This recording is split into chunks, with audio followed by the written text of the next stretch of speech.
From Bhagavad Gita introduction. We have been on the introduction.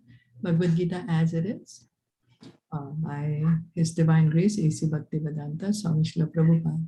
So we heard last time that there are 5 subject matters that are spoken about in the Bhagavad Gita, the 5 basic truths. And they are the Supreme Lord, the Ishwar, the controller.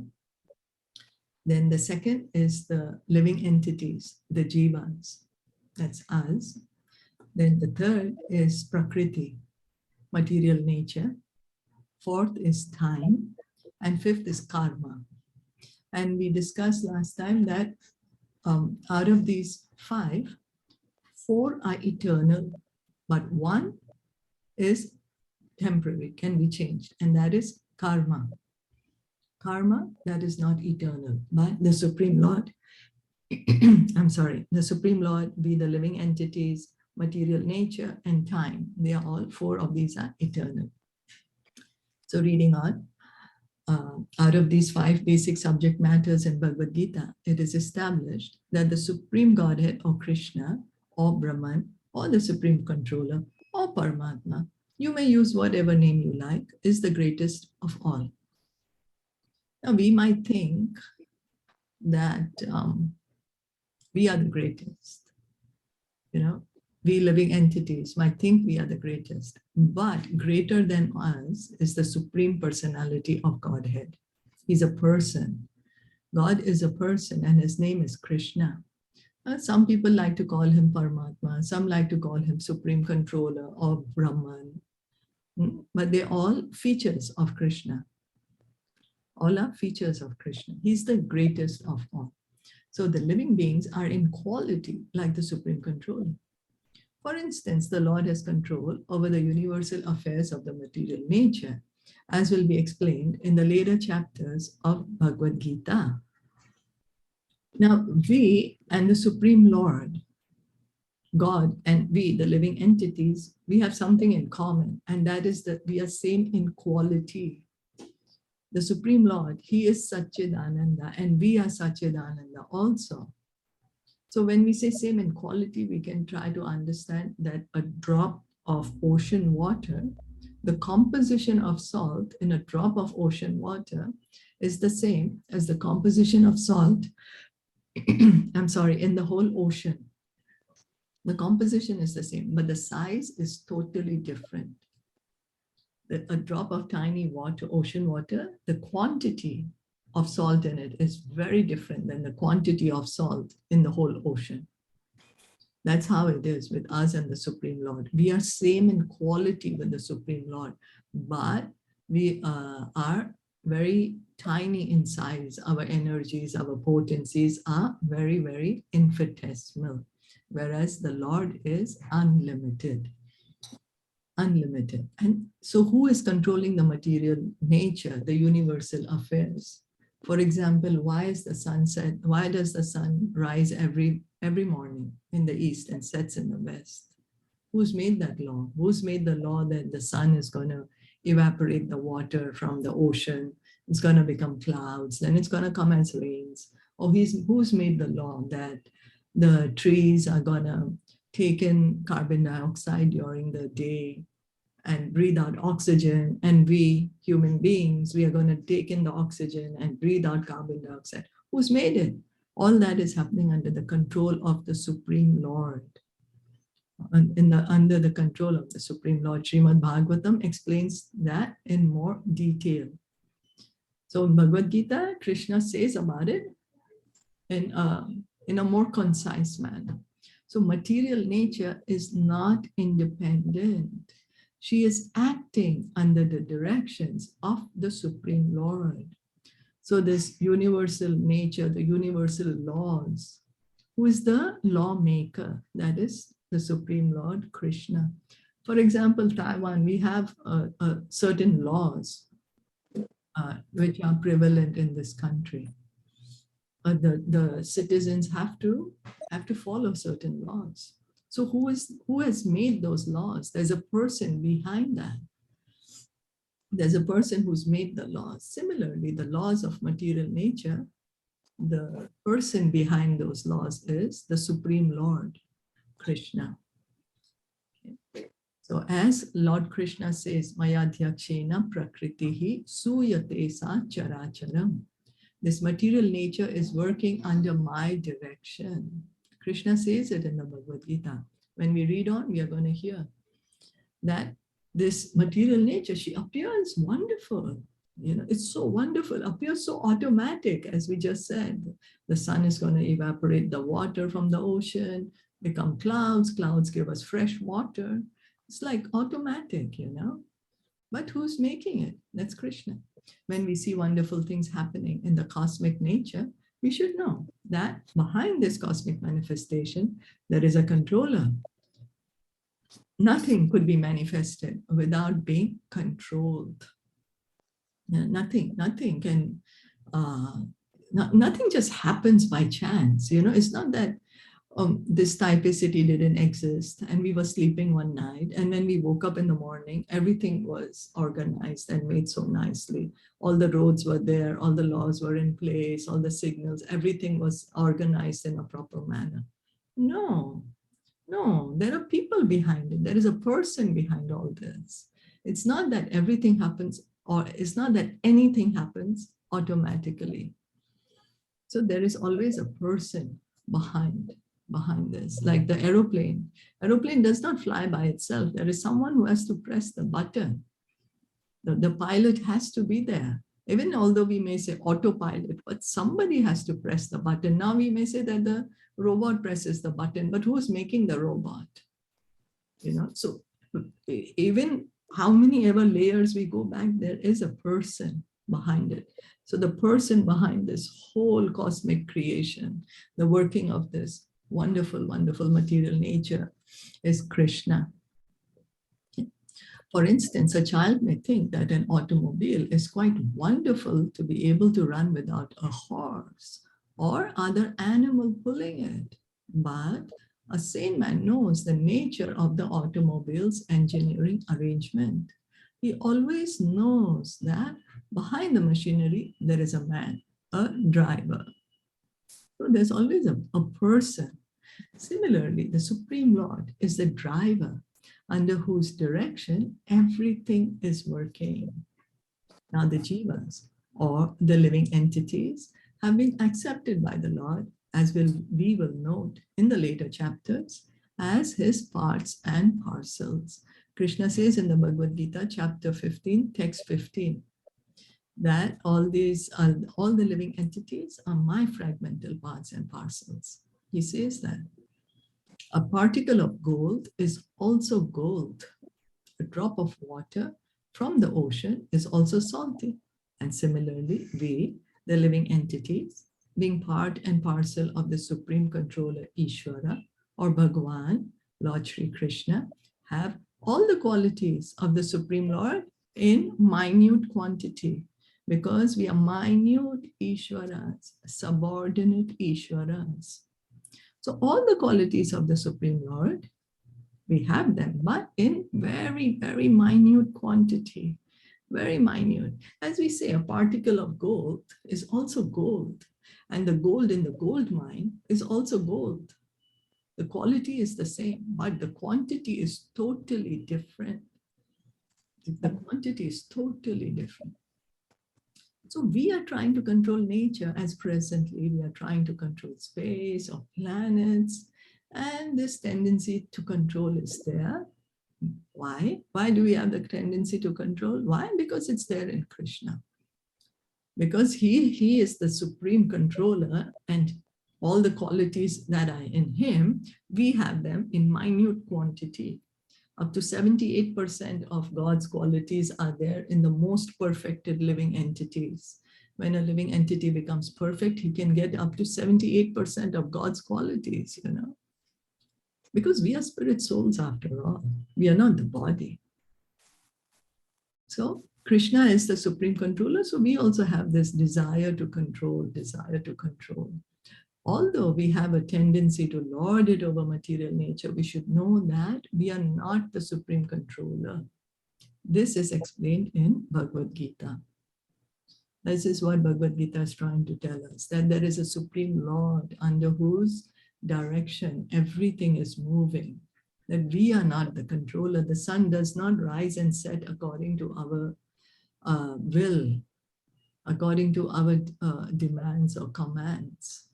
Now, I might say, oh, why is it evening right now? I still have a lot of things to do. It should become morning again. That could be just my desire, but it's not going to happen. We think we are the controllers, but the actual control is in Krishna's hand. Anyone wanted to share anything in this regard? Controller, being trying to control, or anything in regard, if anyone wanted to say.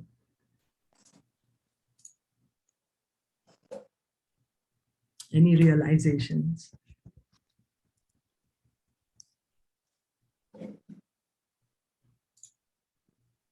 No? So, yeah, but do you think that, we have that desire, right? That everything should happen according to what I'm saying. It should be like that. Why? Because I want it that way. I don't know if you all have felt that we have that controlling tendency. But anyway, the entire orchestra, the conductor is the Supreme Lord. So what is material nature? This is also explained in the Gita as inferior prakriti, inferior nature. Material nature, no? Mother Nature. What is Mother Nature all about? She's Krishna's external energy. She's called the inferior energy, inferior nature. The living entity is explained as the superior prakriti. So we are also Krishna's energy. We are parts and parcels of Krishna. And we are superior to this material energy. We are superior to material energy. The material energy, we can see, it is in the form of these material elements: earth, water, air, fire, ether. Then we have the mind, intelligence, false ego. We have the senses, the eyes, the hands, the legs. All these, all these form the inferior energy. This is all matter. All is matter. But we are the soul. Right now we are inside this body, which is made up of matter. We are inside this body, which is made of elements: earth, water, air, fire, eyes, ears, nose. But we are superior. The soul is superior than the material energy. Why? Does anyone know why we are superior than the material energy?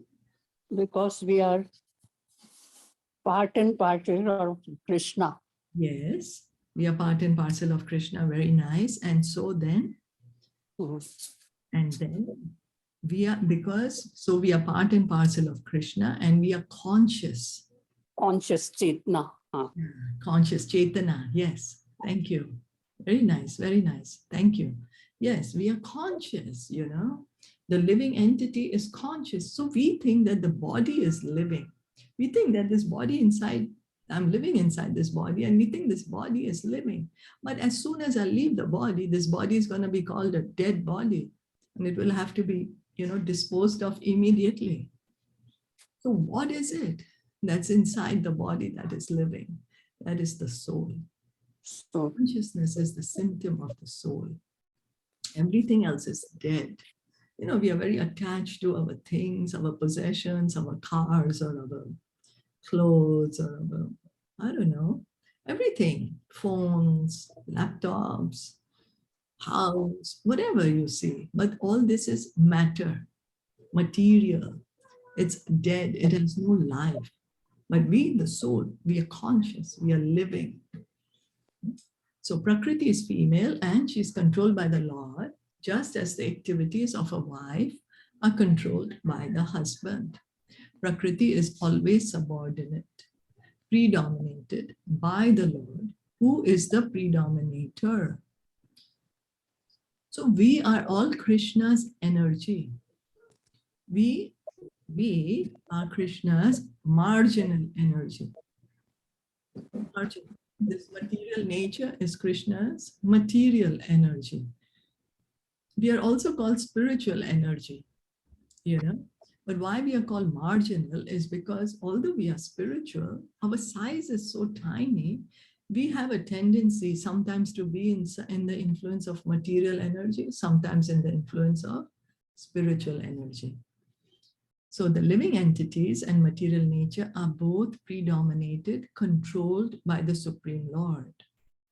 Whether we like it or no, we are under the control of the Supreme Lord.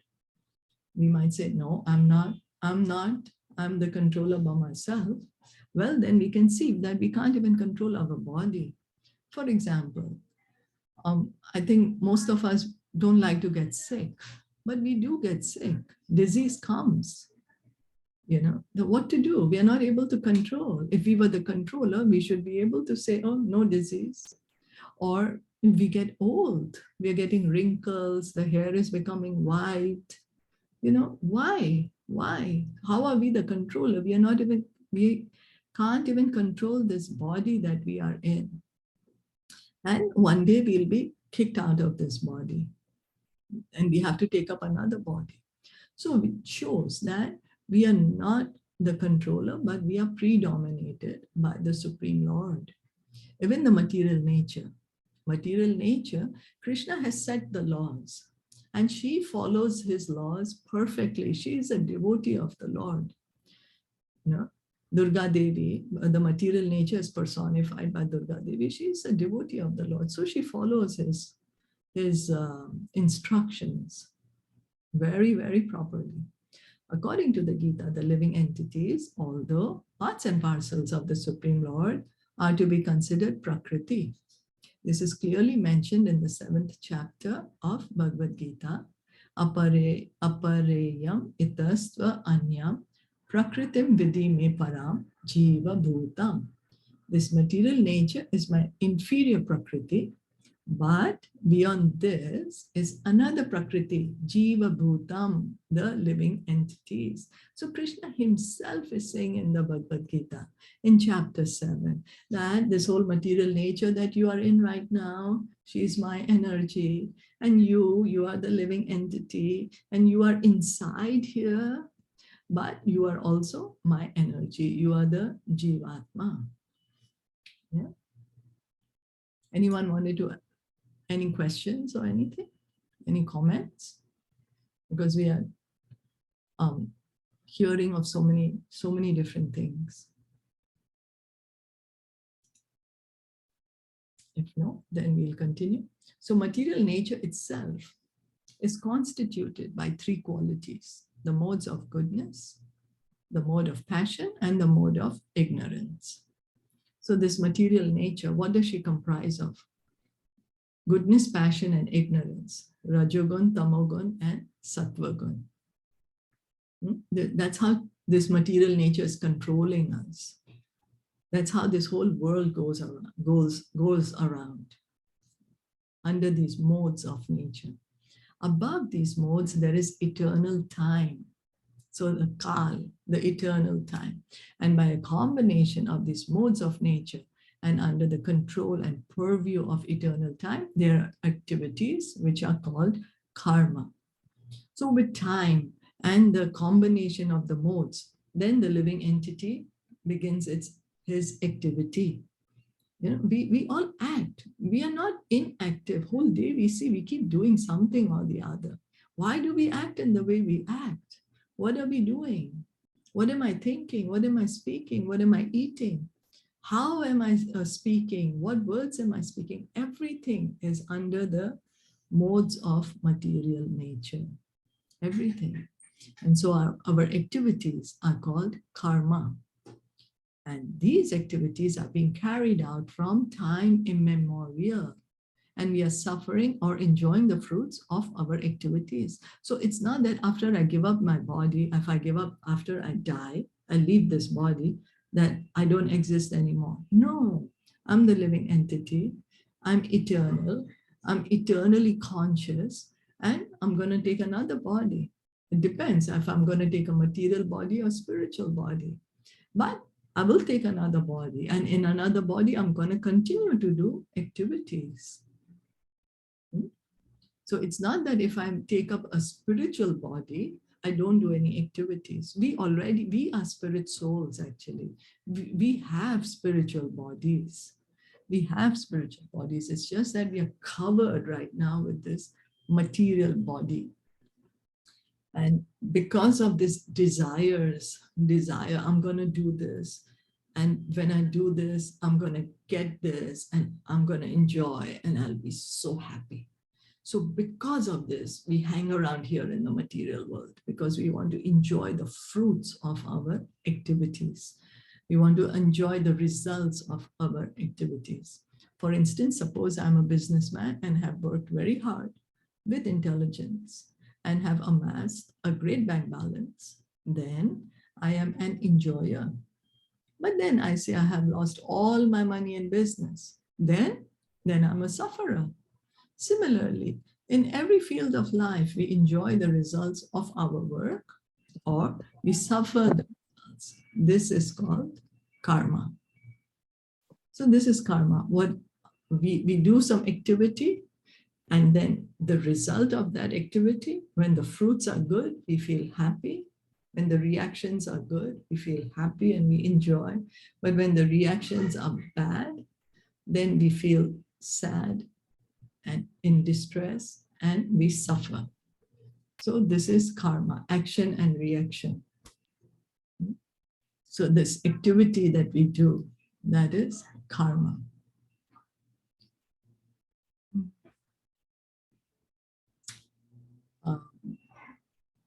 So Ishvara, the Supreme Lord, Jiva, the living entity, Prakriti, nature, Kal, eternal time, and karma, activity, are all explained in the Bhagavad Gita.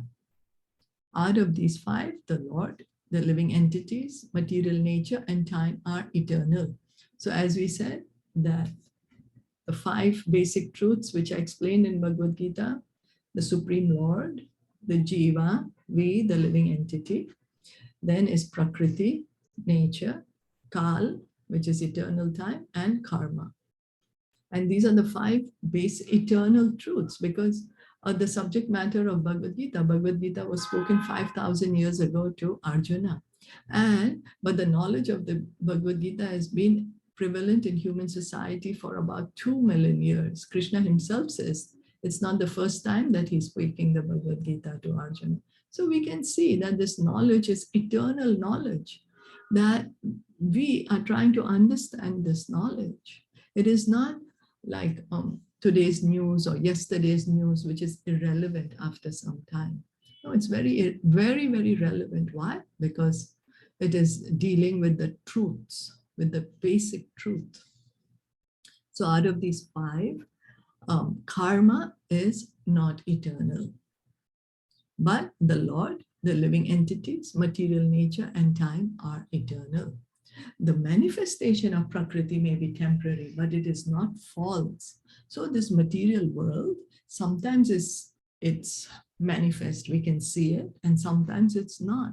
But this doesn't mean that it is false. It's very much real. It is very much real. Why? Because it's eternal. The material energy is Krishna's energy. So she is an eternal part of Krishna. Some philosophers say that the manifestation of material nature is false. But according to the philosophy of Bhagavad Gita, or according to the philosophy of the Vaishnavas, this is not so. The manifestation of the world is not accepted as false. It is accepted as real, but temporary. This material nature that we are seeing is very much real. We are very much here in this world right now. We are very much here inside this body right now.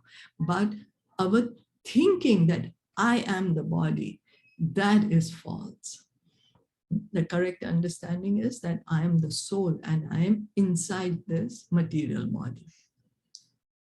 So what is the temporary thing? That I am inside this body right now. That is a temporary part, because I know I am going to leave this body at one time or the other. So it is likened unto a cloud which moves across the sky, or the coming of the rainy season, which nourishes grains. As soon as the rainy season is over, and as soon as the cloud goes away, all the crops which were nourished by the rain dry up. Similarly, this material manifestation takes place at a certain interval, stays for a while, and then disappears. So there is changes, material nature, there is transformation. There is transformation, but it doesn't mean that it is temporary. It always exists, always exists. Similarly, this material, such are the workings of Prakriti, but this cycle is working eternally, eternally. Therefore, Prakriti is eternal. It is not false. The Lord refers to this as my Prakriti. He says, Devi hi esha gunamai, my divine energy, which comprises of three modes of material nature. He speaks that in the Bhagavad Gita. So this material nature, we are saying, she's his divine energy. She's his. This material nature is the separated energy of the Supreme Lord. And similarly, the living entities are also the energy of the Supreme Lord, although they are not separated, but eternally related. So the material energy, she's Krishna's external energy. She's separated from him. And we, the living entities, we are parts and parcel of Krishna, part and parcel. We are same in quality as him, but very different in quantity. So the Lord, the living entity, material nature, and time are all interrelated and are all eternal. However, the other item, karma, is not eternal. The effects of karma may be very old indeed. We are suffering or enjoying the results of our activities from time immemorial, but we can change the results of our karma or our activity. And this change depends on the perfection of our knowledge. So we might think that, oh, I can't change my karma. What do I do? I'm destined, I'm doomed. No, that's the reason they say that our destiny lies in our hand. It depends on what action we do. We are going to get that reaction. For example, I'm going to sow a seed of a rose plant. What am I going to get? Oh, I'm going to get a rose plant. What a surprise. But well, I put the seed of a rose, right? And then if I'm going to sow a seed of a cactus plant, I don't know if cactus have seeds, but per se, what am I going to get? I'm going to get a cactus plant. Oh my God, what a surprise. But that's what I did. It took some time to get it. So maybe I forgot what seed I put, right? So the karma can be changed. Karma changes. Karma is not eternal. We can change our destiny. Our destiny lies in our hand. So it may be very old, but we can change change the results of our karma or activity. And this change, how can we change it? Depends on the perfection of our knowledge. Depends on the perfection of our knowledge. We are engaged in various activities. Undoubtedly, we do not know what sort of activities we should adopt to gain relief from the actions and reactions of all these activities. But this is also explained in the Bhagavad Gita. So I don't know what I should do. I don't know how I should act. Oh, if I'm going to do this, I will get this result. If I'm going to go do that, I'm going to get another result. So I don't have the knowledge. But Krishna is saying, you hear the Bhagavad Gita and you'll get the knowledge. And then once you have the knowledge, you take informed decisions. We have to make choices. It's not that we are faced with making choices at every moment. At every moment we are making choices. But once we understand the knowledge of the Bhagavad Gita, then we can take decisions based on that knowledge. So we are making informed decisions. We are making conscious decisions. And like that, we can control what's going to come with that. We can know what's going to come. Because our action, then we can understand what reaction will come with that. Is that okay? And so that's what Krishna wants. He's saying he sees us suffering. He sees us suffering. And why are we suffering? Because we are in ignorance. We don't know how to act, what to do. And because of that, we create a lot of bad karma, gets us a lot entangled in this material world, ends up suffering. So Krishna is saying, here, take the instruction of Bhagavad Gita, and then you will get the knowledge. And then then the choice is yours. He tells Arjuna, after he speaks the full Bhagavad Gita, he says, the choice is yours. I've given you the knowledge. You act as you desire. So same, Krishna does not interfere in our choice, but he's giving us the knowledge. And if we want, we can accept this knowledge and take our decisions based on this knowledge. Is that okay? Yeah. Okay. So any questions or any comments? Or anyone wanted to add anything?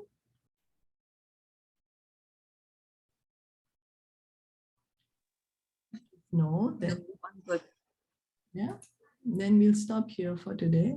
Thank you so much for listening in and joining in. Bhagavad Gita ki jai, Shila Prabhupada ki jai, Gaura Bhakta Vrinda ki jai. See there. Krishna.